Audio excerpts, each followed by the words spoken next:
Di dunia di mana konflik dan perselisihan tampak merajalela di setiap sudut masyarakat, anak-anak Tuhan dipanggil untuk hidup dalam damai dengan sesama. Kedamaian tidak hanya diinginkan, tetapi juga diperlukan untuk kesejahteraan kita. Firman Tuhan menekankan pentingnya hidup dalam harmoni. Bahkan Alkitab berkata bahwa di mana ada kedamaian, di situ berkat dicurahkan. Sebagai orang percaya, penting bagi kita untuk memahami dan menerapkan prinsip-prinsip ini dalam kehidupan sehari-hari. Matius 5 ayat 9. Berbahagialah orang yang membawa damai, karena mereka akan disebut anak-anak Allah. Kolose 3 ayat 13. Sabarlah kamu seorang terhadap yang lain, dan ampunilah seorang akan yang lain apabila yang seorang mempunyai keluhan terhadap yang lain. Sama seperti Tuhan telah mengampuni kamu, perbuatlah juga demikian. Efesus 4 ayat 2-6. Hendaklah kamu selalu rendah hati, lemah lembut dan sabar. Tunjukkanlah kasihmu dengan saling membantu, dan berusahalah memelihara kesatuan roh dalam ikatan damai sejahtera, satu tubuh dan satu roh, sebagaimana kamu telah dipanggil kepada satu pengharapan yang terkandung dalam panggilanmu, satu Tuhan, satu iman, satu baptisan, satu Allah dan Bapa dari semua. Allah yang di atas semua dan melalui semua dan di dalam semua.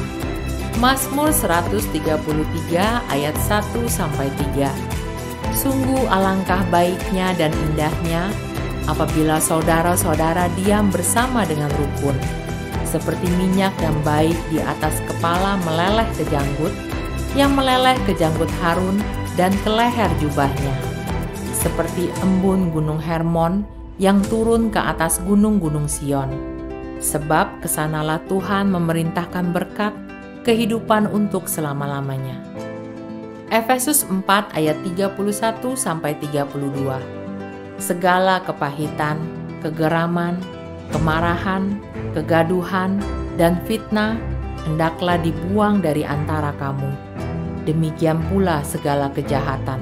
Tetapi hendaklah kamu ramah seorang terhadap yang lain, penuh kasih mesra dan saling mengampuni, sebagaimana Allah di dalam Kristus telah mengampuni kamu. Lukas 17 ayat 3-4. Jagalah dirimu. Jikalau saudaramu berbuat dosa, tegurlah dia, dan jikalau ia menyesal, ampunilah dia. Bahkan jika ia berbuat dosa terhadap engkau 7 kali sehari, dan 7 kali ia kembali kepadamu dan berkata, "Aku menyesal," engkau harus mengampuni dia. Roma 12 ayat 17-18. Janganlah membalas kejahatan dengan kejahatan, lakukanlah apa yang baik bagi semua orang. Sedapat-dapatnya, kalau hal itu bergantung padamu, hiduplah dalam damai dengan semua orang. 1 Petrus 3 ayat 10-12. Siapa yang mau mencintai hidup dan mau melihat hari-hari baik, ia harus menjaga lidahnya dari yang jahat dan bibirnya dari ucapan-ucapan yang menipu. Ia harus menjauhi yang jahat dan melakukan yang baik. Ia harus mencari perdamaian dan berusaha mendapatkannya.